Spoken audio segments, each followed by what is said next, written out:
most? What was the story that had you like, oh, fuck no? Like, I can't even concentrate on this fucking script. That Charlie Kirk shit was wild, bro. That Charlie Kirk shit was wild. Wow. I feel like a million things happened. Like, that's why I did that piece. I did a little piece on the Charlie Kirk there when I was there. And it was like, I had like a few days off. And I was like, I got to put my brain to work for something. But yeah, man, I'm trying to think what else really shocked you the most about the Charlie Kirk situation? I think it was like how quickly it was politicized. Yeah. Same, yo. like that. Yeah. And it kind of demoralized me a little bit. Like, it kind of made me sad because what did anybody learn from it? Nothing. It's like any event. Yeah, we live in like this social media age or whatever, where like there's just so much information you can confirm whatever you feel. But like, think about it. Nobody learned anything from it. Whatever everybody already felt, they just put on top of the issue. So like the second it happened, they found out that the kid's dad was MAGA or whatever like that. And they're like, see, it's one of you guys. And but was he MAGA or just a registered Republican? Exactly. Whatever. He's a registered Republican, right? And then the conservatives found out that his girl was a tranny or whatever like that. And then it was like, see, this is what happens. Was that confirmed? He looked like he wasn't getting no pussy or bussy or whatever. I don't even know. Tussie. Is it Tussie? Tussie. I don't know. And then the conspiracy theorists were like, Israel did it. It's like what everybody already felt before it happened. They just painted on top of what happened. Yeah. And it was just like the dehumanization of it too. Like just the people that were seemingly celebrating it. It was just crazy. It's like, wow, people really, they're not seeing each other as human beings. I think that, I like Wayne W. Dyer, right? And Wayne W. Dyer always talks about letting go of your need to be right. And I think that everybody needs to let go of their need to be right. You should. I pulled this up. Just you should challenge your ego, cultivate humility and empathy, focus on understanding and collaboration rather than personal victory, and practice mindfulness and self-compassion. We just live in an era where everybody wants to be right, and sometimes these situations aren't even about right. Like, you should be trying to learn something else from said situation. Like, what is there to learn from this Charlie Kirk situation? And that's how I look at every single situation that happens. What are we learning? Yeah, what is the takeaway? If we're not learning nothing, it's just noise. Exactly. And like, how is this going to change us? How are we going to reflect on this and see what we could do better? Like, clearly there's a lot of dehumanization going along. So like, what do we do about that? Like, how do we start to see people as humans? And the Charlie thing is like, even talking about it, it exposed me, because I started watching a bunch of his things. He DM'd me before, by the way, Charlie. And he did something. Did y'all talk? Are you? Yeah, we had like a little interaction. And he did something that I really respect. And I understand that he is very like, he's very politicized, and the algorithm has created different versions of him for different people and all that kind of stuff. But he saw a headline of me, and we'd never spoken. He hit me up and he was just like, hey, or maybe we had done before or something like that. But then he hit me and says, hey, I saw this headline. It seems like you're saying this thing. Is that what you mean? And I was like, no, they're actually taking this thing out of context, and this is what I was actually trying to say, and blah, blah. He's so like, he understood. He got it. Bro, I cannot, there are friends, people that I would consider friends, people that I've helped, people that I've gotten visas to work in America. Akash? No. What? Those H-1B visas are over. No, like that have jumped to make content off of a headline that was taken out of context about me, or something that people are framing that I said that wasn't that good. And they jump to make content, they jump to monetize, they jump to get clicks and views without simply just messaging me and asking for clarification, right? Well, somebody like Charlie has a different lens, right? And the reason I say that is because he's probably a person that they do that to him all the time. So, bro, yeah, I get it. I honestly think, and I know this is like, and again, I understand how radioactive he is, right? Like, there are different, what this whole thing exposed to me is just like how fractured social media has made Americans, but also just like the world. Oh, it's over. Because like, No, for real, over. because think about it, like there is a different version of Charlie Kirk depending on who you are. Yes. And the algorithm will feed you the things that confirm your belief about that person. So if you're a like God-fearing right-wing Christian, you're going to get all this content about Charlie that speaks to that, about how important family is to him, about how important his Christianity, his beliefs are to him. And you're like, wow, this is a really great man. And then if you're a person that doesn't like conservative rhetoric and you think conservatives are bigots, you're going to get all of those 30-second clips with no context of all the things that he said. They're like, oh, I don't trust black pilots or whatever the thing is. You're not going to get the whole conversation where that happened. You're not going to get anything that would actually give you nuance. So it's like the algorithm flattens all of us, you, me, Charlie, everybody, into these two-dimensional avatars. And then people watch 4 or 5 clips where people are reacting to that person. And then they go, oh, I guess this is what everybody thinks of that person. And then people feel really confident having these strong opinions on people that they do not know at all. I've written about this, and I think it might have been to Get Honest or Die Lying, but this era, it's like the multiverse, right? Yeah. So that's why when people say like, you know, oh, I don't like Charlamagne, it doesn't offend me. And the reason it doesn't offend me is because I don't know what version of Charlamagne you witnessed. You know what I'm saying? Like it don't bother me. You might have saw something from 10 years ago. You might have saw something from recently that you don't like. Bro. But then you also might have saw me over here talking about mental health. You might have saw me over here talking about, you know, having a political take. There's so many different versions of us that exist. Like I can literally go down my timeline for one story and it'll be like, you didn't support Kamala Harris. And then literally the next comment will be like, see, this is why Democrats will never win, because people like Charlamagne can't stop glazing Kamala Harris. like literally, it'll be the comments back to back. I'm talking about this happened 1 minute, this happened the next minute. So it's just like, what are you supposed to do with that? I'm not upset about anybody's opinion of me because I just don't know what they saw to have that opinion. So back in the day, there was this thing that I think Jon Stewart referred to as like the laundering of news. And it was like the Fox News to New York Post pipeline. I don't know if you've heard about this. So like on Fox News, there'd be like an opinion piece, right? And then that would happen like earlier in the day. And then by the night, that opinion piece would be reported on by the news. And then in the morning, it would be the front page of the Post.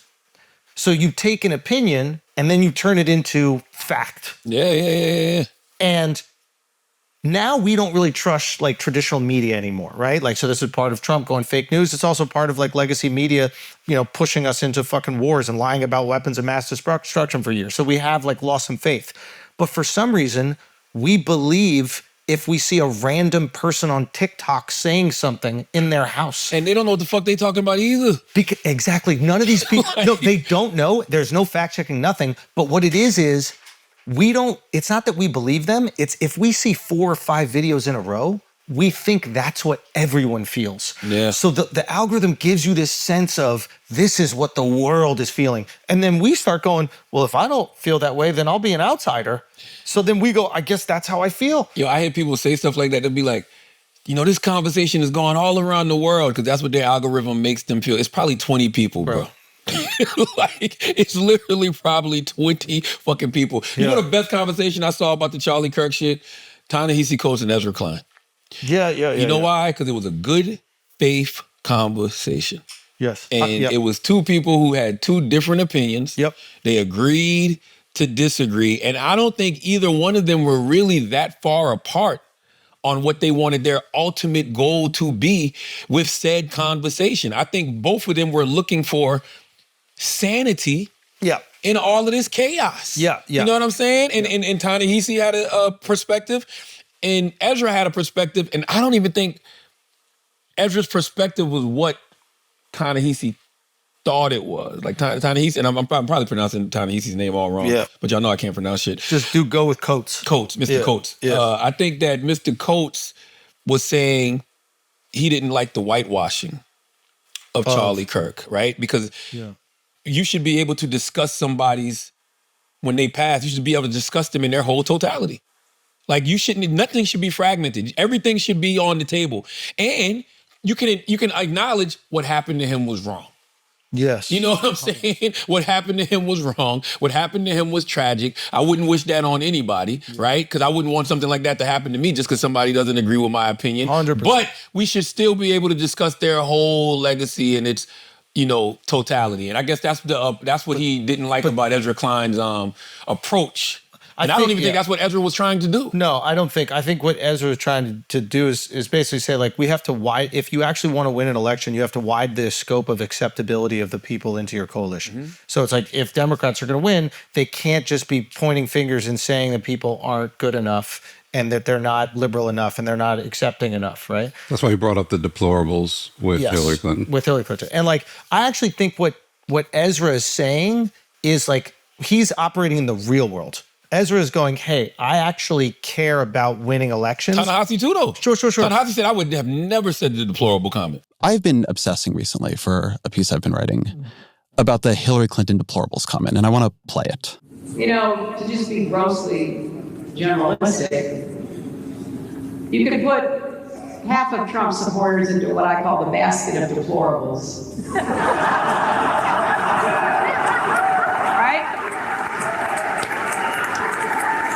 Racist, sexist, homophobic, xenophobic, Islamophobic, you name it. And unfortunately, there are people like that. And he has lifted them up. He has given voice to their websites that used to only have 11,000 people, now have 11 million. He tweets and retweets. They're offensive, hateful, mean-spirited rhetoric. Now, some of those folks, they are irredeemable, but thankfully they are not American. What do you think when you hear that? She probably shouldn't have said it. But you think it's true? I mean, it's probably not how I would say it, but, there are things that I would say, mm-hmm. I probably would say what I said earlier, in the interview about the force of, and as I've been saying this probably since as long as we've been talking. Yeah. But I'm not, I just want to be clear about something. I shouldn't be running for president of the United States. You know what I mean? And my expectations for the rhetoric of writers, intellectuals, journalists, et cetera, is very, very different than what the expectation should be for people who expect to hold office. Sure. But what Ezra is doing is, like, when you actually want to win an election, you have to have this type of, like, language and rhetoric, right? And that's exactly why they were on the same page. Remember that what I took before you walked in? I was telling Chris the reason I like that convo and the thing that I think is getting lost in that is what Ta-Nehisi was saying about how you win elections. Yeah. He essentially was saying, like, I don't want Barack Obama saying certain things because I know he can't win. You know what I mean? Who was saying that? Ta-Nehisi. Yeah. So I don't know if it was about reparations or not. It might have been about reparations. Or he was talking. I think it might have been about reparations because he was talking about how it was an article he wrote called. He said the thing about it was Kamala. Remember, he was like, I had to go speak to these people who are these Palestinian people who are suffering based on what's happening in Palestine right now. But I had to tell them I got to support this woman who was doing nothing during the Biden administration, would continue to do nothing afterwards because of something I want. I can give you an example from the other side, by the way, too. Yeah, go for it. Brother, what my position was during the election about Palestine, mm-hmm. about Gaza. Kamala Harris was running to be the first Black woman to be president of the United States. You cannot imagine how animated Black folks were. And some would argue the base of the Democratic Party, Black women. We're going to, see this thing. She was not taking a position that I thought was particularly moral. I had to talk in front of Black audiences about that. You know what I mean? And I had to do the other thing, which was go before Arab American audiences here, Palestinian American audiences here, and say, look, I'm with you. You can be mad at me. You probably will be mad at me. I get it. But for me, politics is the lesser of two evils. We've been fighting this battle for a long time. We have never had the luxury of electing people that represented the best of us. And this is why I'm voting for her. This is a really, really serious thing. And when you hear these Palestinian Americans, and when you hear these Muslim Americans, and when you hear these Arab Americans upset about this, you can't just yell at them. You have to take them seriously. These were hard, very, very difficult conversations. But when I made those conversations, look, man, I had to be buttoned up about it.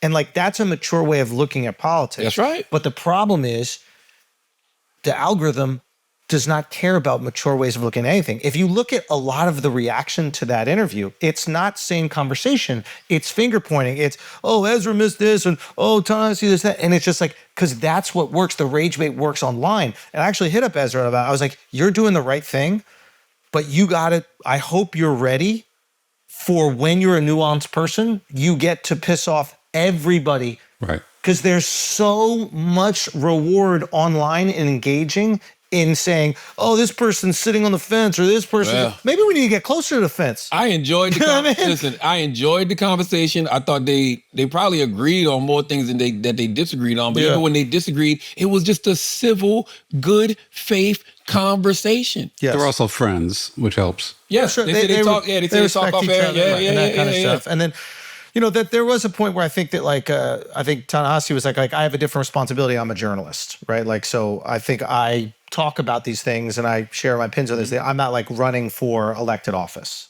et cetera. Yes, but Yeah. that's real though, right? And you know who's dealing with that right now? Zoran Mondani.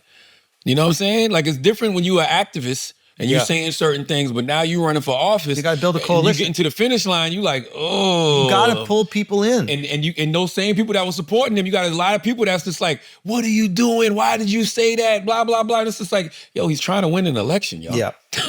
Like, if you really believe he is who he says he is, and you believe that he's going to implement change, let him go out there and motherfucking cook. Okay? But it's not good enough for people. And what people can't do is look at human beings as three-dimensional beings, right? It's like, it's so funny. There are opinions that I'm sure a Charlie Kirk has, or a Ta-Nehisi Coates, or any of these figures, right? Not saying they're the same, but like, there are opinions that they might have that you disagree with. There are opinions that you disagree with your dad or your grandfather. Yeah. Your family members might have really bigoted opinions about certain things that you think are deplorable.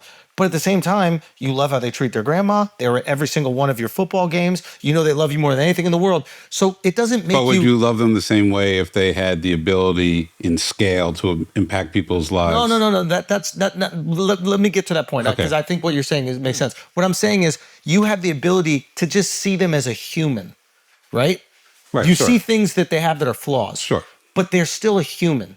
But right now, with the way that we consume all information on social media, there is no humanity.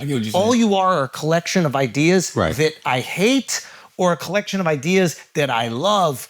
There's this extreme reactions. And the problem with that is that if you're a collection of ideas that I hate, right, then somebody shoots you and then people celebrate because the thing that you hate, instead of looking at that person like that's also a father and that's also somebody who was trying to make the world a better place than what he saw and he was driven by God. You're absolutely right, Schulz. What you're saying is we're making everybody disposable. Yes. We're making everybody disposable. Even when we say things like, oh, they're canceled, they're done. Like, you're literally making humans disposable. Humans. We have more empathy. Yeah. For people outside of our country that we disagree with than people inside of our country. And I understand that proximity increases fear, which is what you're talking about, right? But like, there are people I'm sure around the world that we deeply care about. Like, obviously you see like people bring this up all the time. They're like, how stupid is it there are queers for Palestine? Like, they bring up this argument. It's like, that's actually not stupid. That's incredible humanity. Caring about someone's life, even though they might disagree with yours. That's not a stupid person. That's an amazingly beautiful, open-minded person that goes, that person disagrees with me on maybe the most fundamental thing that I care about, but they're still a fucking human being, so I want them to exist. That is, like, I wish that we had that type of empathy for our fellow Americans and not just the people abroad. There's got to be some sodomy going on in Palestine, though, right? Like, I'm just saying, there's got to be some down low sodomy. I know it's a religious thing, but it's got to be, right? Like, I mean, the reason hummus was invented was lube.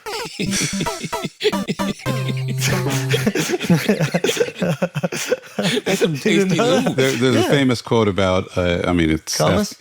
No. What is the quote, Chris? There's a town, and the quote is, the birds fly over it with one wing because they have to cover their ass with their other wing. God damn. Oh, no, but that is real. What the fuck is that about? I don't know. What? But I read it. Who's fucking the birds? Jesus. If it moves. If it moves, Are they fucking anything? Yeah. Someone already got that goat. Yeah. That goat's tired. That goat had a long day. That goat had a long day. Why they don't want the women though? No, they do want the women, man, but you got to marry them. You don't got to marry the goat. You got to marinate them. Maybe that's, you know what? Let me leave him alone, okay? I can make that joke. I'm Scottish. They say we fuck sheep. They say we fuck sheep. Listen, what else, man? It's a lot. I don't even know where to fucking begin.